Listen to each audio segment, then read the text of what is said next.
Veiller, anticiper, échanger, se transformer. Bienvenue dans Les experts comptables de demain, le podcast de ceux qui font avancer la profession du chiffre. Je suis Marine et ce podcast vous est proposé par le CEG, un cercle de prospective sur l'avenir de la profession comptable. J'espère que cet épisode ouvrira pour vous le champ des possibles. Maintenant, prenez place et bonne écoute. En 2024, le CEG dévoilait son premier baromètre annuel sur la profession comptable. Près de 600 personnes y avaient contribué. Fort de ce premier succès, nous venons d'ouvrir une nouvelle enquête en ligne pour enrichir l'édition 2025 de notre baromètre. Alors, si vous travaillez en cabinet, prenez 10 minutes pour participer et nous remonter des infos essentielles du terrain sur le management, la production, l'IA, l'arrivée de la facture électronique, la concurrence, les clients, bref, vous nous aiderez ainsi à mieux comprendre les évolutions de votre profession. Merci pour votre participation massive, on compte sur vous. Le lien est dans la description. Et maintenant, place à l'épisode. Bienvenue dans ce nouvel épisode. Aujourd'hui, nous allons parler du Data Controller avec mon invité Bruno Tricot. Bonjour Bruno. Bonjour Marine. Alors Bruno, je suis ravie de t'avoir dans le podcast. Je te présente rapidement. Tu es expert comptable associé chez Caliam et tu es membre du CEG. Et voilà, je suis ravie de t'avoir dans le podcast pour discuter de ce sujet du Data Controller. Et avant de commencer, est-ce que tu peux nous présenter rapidement Caliam ? Oui, bien sûr Marine. Alors Caliam, c'est un cabinet que nous avons créé en 93 à Rennes. Donc c'est aujourd'hui un cabinet de 35 personnes réparties en plusieurs pôles, dont notamment un pôle qui va nous occuper un peu aujourd'hui, qui est le pôle Data Control, avec aujourd'hui 5 personnes.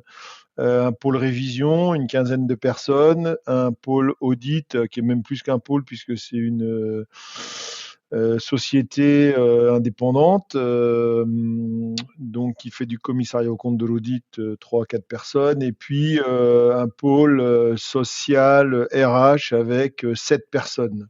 Okay. Voilà, donc nous n'avons pas de particularité, pas de spécialité, voilà, nous sommes multi-services, multi-clients, voilà.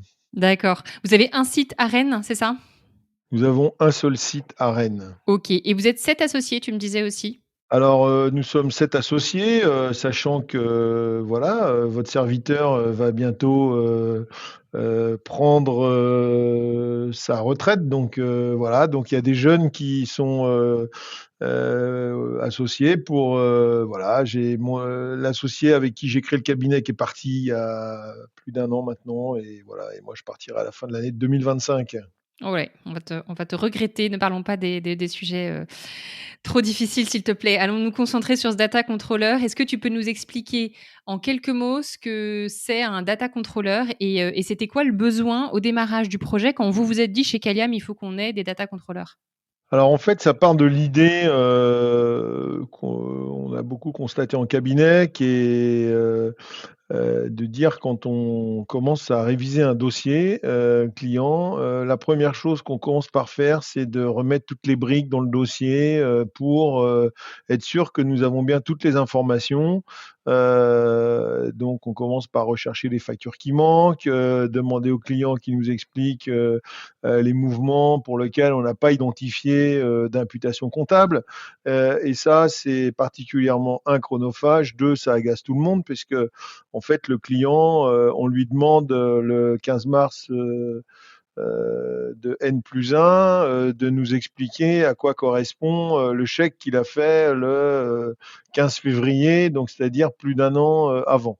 Donc c'est très chronophage. Moi, j'avais toujours dit, j'estimais à peu près à, je sais pas, peut-être 30 à 40, peut-être même 50% du temps, où avant de pouvoir commencer à travailler sur un dossier, de reconstituer le puzzle.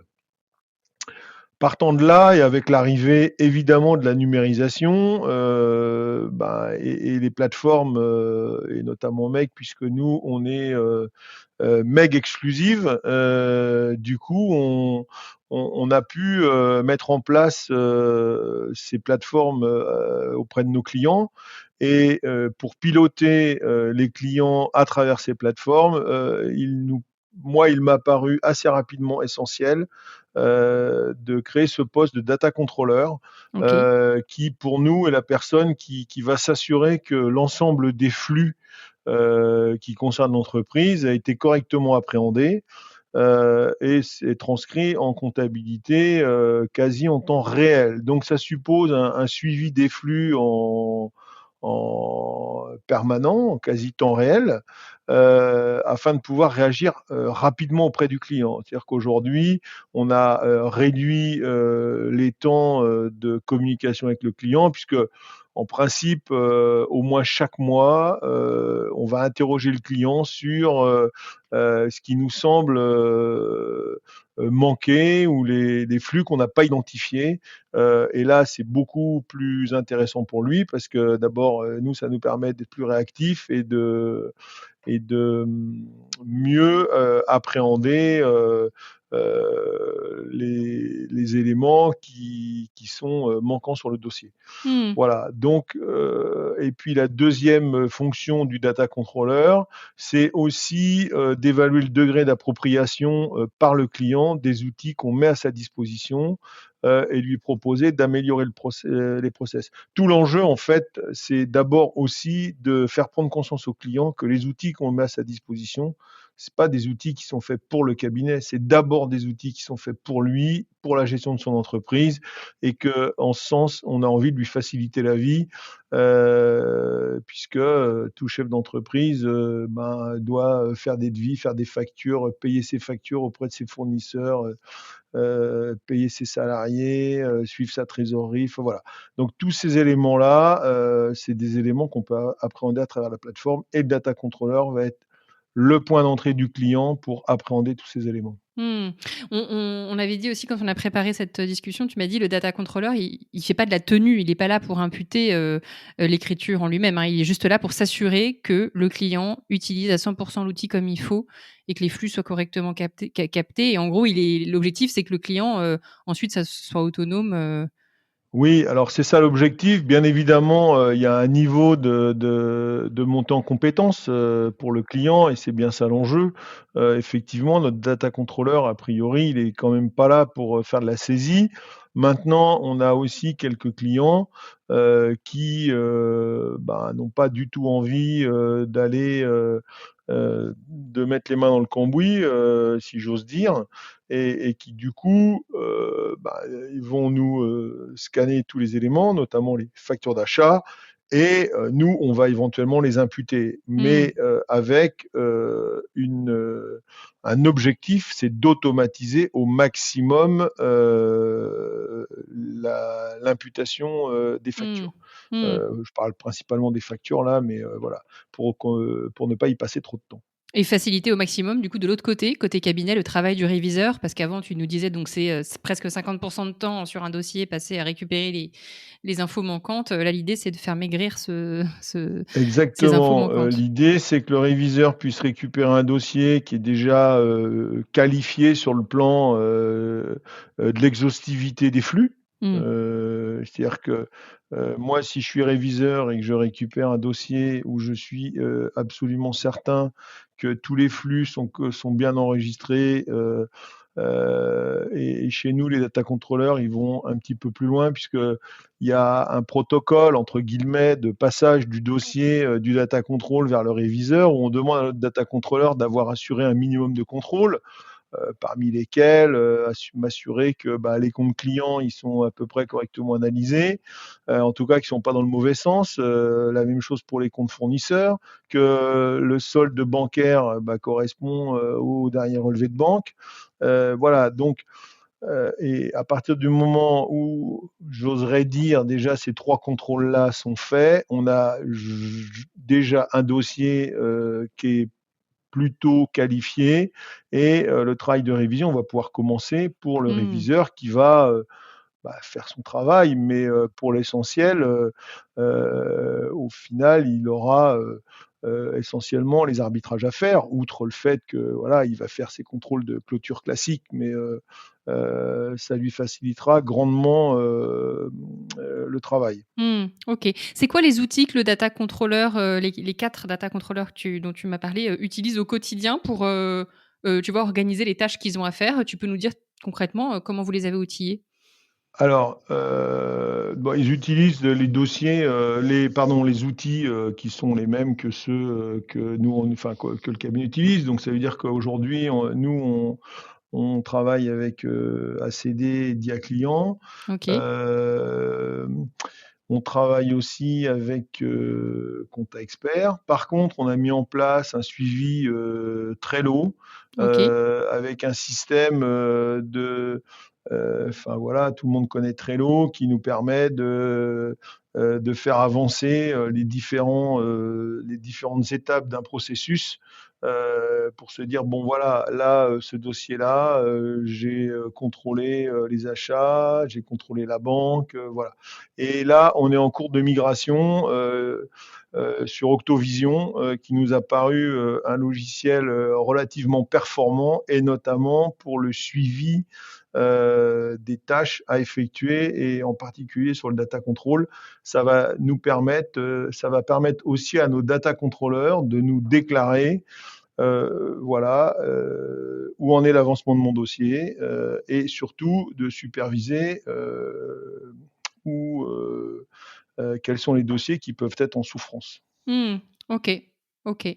Et comment ça se passe la coordination avec les autres services? Tu m'as parlé de la relation data controller réviseur, mais il y a aussi un autre profil qui est important, c'est le CSM, donc qui fait le paramétrage du dossier, Customer Success Manager pour ceux qui nous écoutent. Est-ce que tu peux nous expliquer un peu le rôle de chacun dans le processus pour qu'on voit comment, ça se coordonne? Oui, tout à fait. Alors, donc fort de l'expérience que nous avions avec nos data controllers, on a constaté que, compte tenu de l'évolution, des outils, et notamment de la plateforme Meg, la partie onboarding client était, essentielle et fondamentale. Donc, c'est la raison pour laquelle on a décidé de recruter un profil, donc CSM, dont, l'objectif et le rôle de cette personne, c'est d'onboarder le client, Mmh. et de revenir autant de fois que nécessaire sur, les bonnes pratiques, pour que le client, s'approprie, intégralement les outils de la plateforme. Je prends un exemple. Bon, toi, on avait un client, qui avait quand même pas mal de volume, qui, n'utilisait pas, le module virement, qui est prévu dans Meg. Donc on avait des grosses problématiques de suivi des règlements de facture, des règlements sans facture, des factures sans règlement. Bon, à un moment, on lui a dit: «Mais c'est un peu idiot, parce que vous avez des outils qui sont à votre disposition, et ce serait peut-être bien, de les utiliser, Mmh. parce que ça nous permettrait de régler toutes ces problématiques, et d'éviter de vous poser des questions, au moment d'établir, le bilan». Et du coup, bah, là, le CSM, reprend avec le client tout ce process, en lui disant: «Bah, voilà comment on peut faire, voilà comment et puis va accompagner le client aussi dans toute la démarche qui consiste à voir auprès de sa banque, comment il va pouvoir, mettre en place, ce fichier de virement qu'il doit envoyer Mmh. ensuite à la banque». Enfin voilà. Et OK. nous, ça facilite la vie de tout le monde. Un, du client, et deux, chez nous, c'est beaucoup plus intéressant aussi. D'accord, donc c'est le CSM qui fait en gros le paramétrage du dossier, qui fait la formation un peu initiale sur l'outil, au maximum et ensuite, il confie le dossier au data controller qui lui, évalue le degré d'appropriation et voit si ça décolle, quoi. Elle voit effectivement, évalue le degré d'appropriation, va peut-être revenir un moment, vers le CSM en disant, «Bah, tiens, là, je sais pas, le Mmh. client, il a, besoin d'utiliser le module note de frais parce qu'on l'avait pas mis en place tout de suite». Bah, voilà, on va revenir vers le CSM pour dire: «Bah, est-ce que tu peux mettre en place, voir avec le client pour mettre en place le module note de frais?» Le OK. former. Et justement, le data controller doit aussi, dans sa mission, essayer d'appréhender, quelles seraient les solutions qui pourraient, permettre aux clients de mieux, enfin de mieux utiliser la plateforme, mais non pas pour forcément que pour le besoin du cabinet, mais d'abord pour ses propres besoins. Ouais, c'est intéressant parce que du coup, il est un peu, il a deux pôles, quoi. Il doit savoir si le client, côté formation, connaît bien l'outil, s'il y a encore des besoins de formation, on le renvoie vers le CSM et si le dossier est bien renseigné, bien carré, hop, il peut l'envoyer au réviseur, quoi. Il a un peu ce côté, interface pour que fluidifier le processus, comme il faut. Bah, c'est pour ça que c'est un élément clé, dans la productivité, Mmh. la fluidité, du dossier. On a constaté à plusieurs reprises que chez des clients qui ont parfaitement, bien compris, les enjeux, et l'utilité de la plateforme qu'on met à leur disposition, enfin, bon, déjà en termes de temps, passé sur le dossier, ben, on va beaucoup plus vite. C'est la question que j'allais te poser, c'est ça, c'est les impacts concrets que toi tu observes en termes de productivité. Est-ce que vous avez quantifié un peu ça, à date, aujourd'hui? Est-ce que tu peux me donner On une, l'a pas vraiment quantifié, mais enfin, on voit que sur certains dossiers, par rapport à d'autres, qui sont à peu près de la même taille et qui sont pas forcément, aussi, performants dans l'organisation, on a facilement, 25-30 de temps, gagné sur le traitement du dossier. Mais d'accord. j'ai envie de dire, le gain, il se fait aussi à beaucoup de niveaux, en termes de, hem, tu me posais une question, quand on échangeait ensemble sur le retour sur investissement. Alors il est compliqué à mesurer, et on l'a pas forcément mesuré en termes de monnaie sonnante et trébuchante. Mais par contre, en termes de satisfaction client, le fait que le client, il ait quand même l'impression que, bah, on s'occupe mieux de son dossier puisque, on revient vers lui, régulièrement. Mmh. Donc il a quand même l'impression qu'on suit son dossier, donc ça, c'est intéressant. Il a aussi, et puis bon, je l'ai déjà dit, mais pour nos réviseurs qui, bah, du coup, sur un dossier, bien organisé où, tout est bien, répertorié, ben, c'est aussi un gain de temps et du coup, là, je peux faire mon travail de révision. Mmh. Mmh. C'est quoi les compétences spécifiques que doit posséder un bon data controller? C'est quoi le profil que vous recherchez, Alors le profil, ça c'est une question un peu compliquée parce que j'avoue, qu'on n'a pas encore vraiment bien trouvé, la définition du poste, parce que enfin je t'en parlais, mais quand Ouais, on cherche un data controller, bah, on a beaucoup de candidats, qui postulent, mais qui sont plus, des data analystes que des data controllers. Donc ouais. alors à plusieurs reprises, je leur explique que, bah, data analyst c'est bien, mais pour analyser de la data, encore faut-il qu'elle soit bien qualifiée, Mmh. et correctement qualifiée. Donc faut avant de l'analyser, il faut d'abord la collecter et voilà. Donc c'est un peu compliqué, de définir en tout cas une fiche de poste parce que, ben, c'est un métier qui n'existe pas, voilà. Dans la profession, on commence à en parler, mais voilà. Donc moi, les qualités, je dirais, alors les qualités et les compétences, l'idéal, alors j'avais un moment essayé de cibler, sont des gens qui ont une vie en entreprise, qui ont pu, côtoyer, de près un chef d'entreprise et appréhender toutes ces problématiques, notamment en termes d'organisation et de suivi.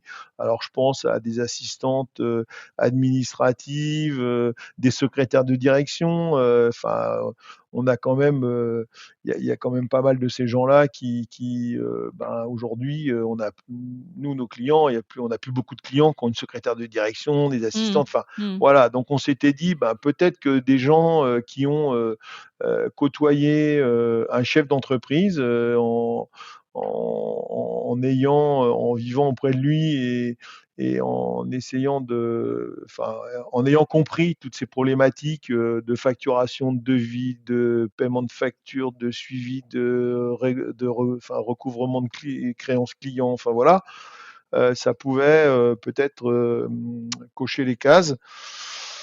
Bon, Pas forcément un profil en compta, quoi. Pas forcément quelqu'un qui a des connaissances en compta. alors, non, nous, nos data controllers, c'est pas des comptables dans l'âme, D'accord. hein. OK. Alors par contre, c'est ça la difficulté, c'est que malgré tout, on veut qu'ils aient quand même un petit, vernis en compta parce que parfois, il faut être capable de se dire: «Bah, voilà, face à telle problématique client, et par rapport à ce que je connais de la plateforme, bah, si je procède comme ça ou comme ça, voilà comment je vais récupérer les flux en comptabilité, et est-ce que cela convient, quoi? Est-ce que c'est vraiment la bonne méthode?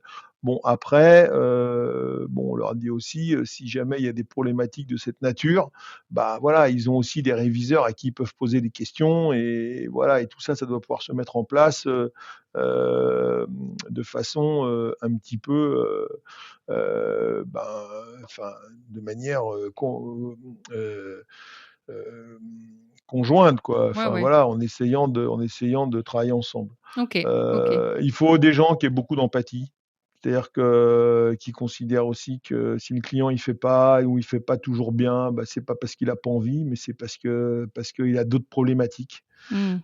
et que parfois il faut aussi que nous on soit, on se pose aussi parfois des questions sur, les questions qu'on pose aux clients, parce qu'un client qui est pas dans le sujet de la compta, bah, dans certains cas, je pense que quand on lui pose une question, il a pas toujours, Ouais, forcément ouais. compris ce qu'on lui demandait. Moi, j'insiste beaucoup sur le fait d'aller en entreprise. Enfin, je dis beaucoup à mes data controllers, à nos data controllers, si le client vous répond pas, c'est pas qu'il a pas envie de vous répondre, c'est qu'il a pas le temps. Donc prenez rendez-vous, allez les voir. D'abord, les clients aiment bien qu'on aille les voir. Ensuite, ça va vous permettre de lui expliquer, pourquoi vous lui posez cette question, de refaire un tour avec lui sur, heu, les possibilités qu'il a à travers la plateforme de gérer son entreprise. Enfin et à la fin, c'est gagnant-gagnant et en général, on passe moins de temps, qu'à, répondre à des mails et s'échanger des mails, Mmh. parce que voilà, c'est dans un mail, on ne peut pas toujours, être aussi clair que quand on est en C'est clair. Donc c'est un métier très relationnel. c'est un métier très relationnel, exactement. Comment tu vois l'évolution de ce rôle dans les prochaines années? Chez Alors, Caliam et dans la profession, hein, comment tu vois moi, les j'attends, avec impatience, la facture électronique parce que la ça facture arrive. électronique, bah, évidemment, ça nous donnera des perspectives et notamment à nos data controllers. Moi, je vois bien, enfin, bon, Jérôme nous parle beaucoup heu, avec l'arrivée de la facture électronique, on parle beaucoup de la data. Donc ça veut dire qu'on va avoir une data, en temps réel, qui et du coup, on aura beaucoup moins de problématiques, de récupération de documents puisque là, en principe, à minima, on devrait récupérer toutes les factures.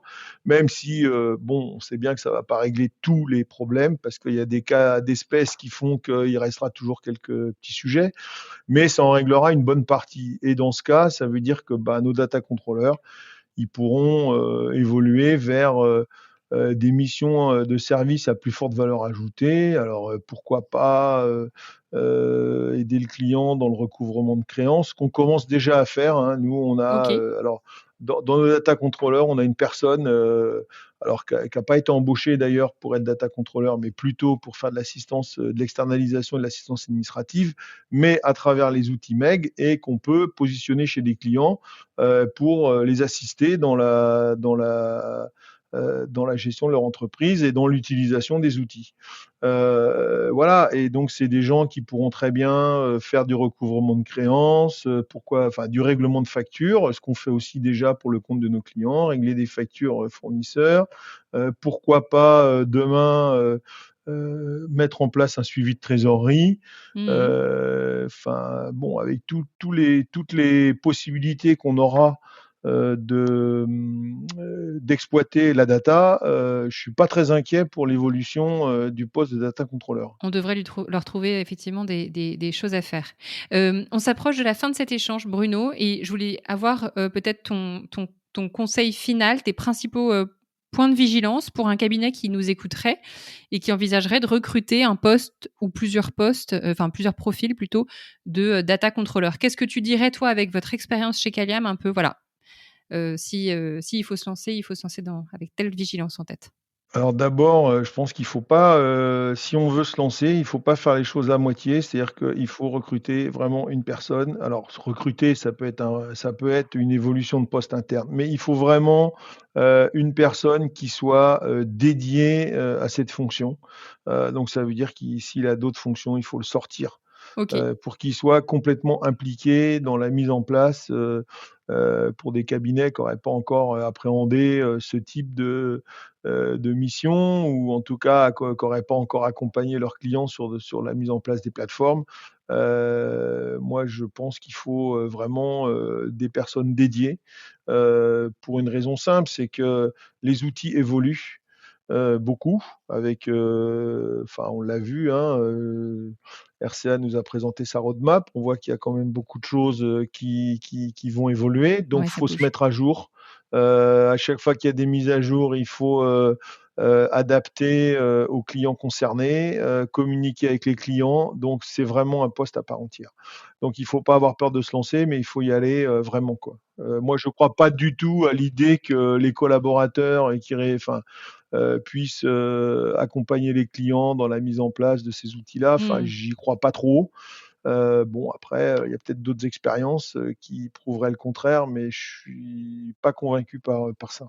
OK, OK, donc une personne dédiée à cette partie onboarding client, formation, paramétrage. C'est un peu le poste de CSM dont tu nous parlais, mais dans un cabinet qui n'aurait pas encore ce type de profil-là. En tout cas, au moins consacrer, une ressource à ce début d'onboarding client, paramétrage, formation et ensuite au data Oui, alors control. après, au début, ça peut être un data controller, hein. Nous, c'était un peu le cas, hein. Au début, c'était, enfin voilà, on a commencé par un data controller, bah, il D'accord. formait les clients, il accompagnait, il faisait et après progressivement, bah, on monte en puissance, au fur et à mesure que la plateforme se déploie, bah, on monte en puissance sur cet accompagnement, quoi. OK, très clair. Donc il faut y aller à fond et se donner les moyens, avec des postes dédiés à ça. Merci beaucoup Bruno pour, notre discussion. C'était hyper intéressant et ça nous éclaire bien sur, ce que vous avez mis en place. Donc, je te remercie pour ce partage. Merci Marine de m'avoir reçu et ravi d'avoir, peut-être apporté notre éclairage sur le poste de data controller. Bah, ouais, je suis sûre que ça intéressera. En fait, qui correspond à notre expérience, hein, donc Yes, voilà. très enrichissante. Merci Bruno. À bientôt. À bientôt. Merci pour votre écoute. Si cet épisode vous a plu, n'hésitez pas à le partager autour de vous. Pensez à vous abonner sur les plateformes d'écoute pour découvrir de nouveaux contenus exclusifs. Et pour en savoir plus sur le CEG, rendez-vous sur expertengestion.fr. Le lien est dans la description. À bientôt!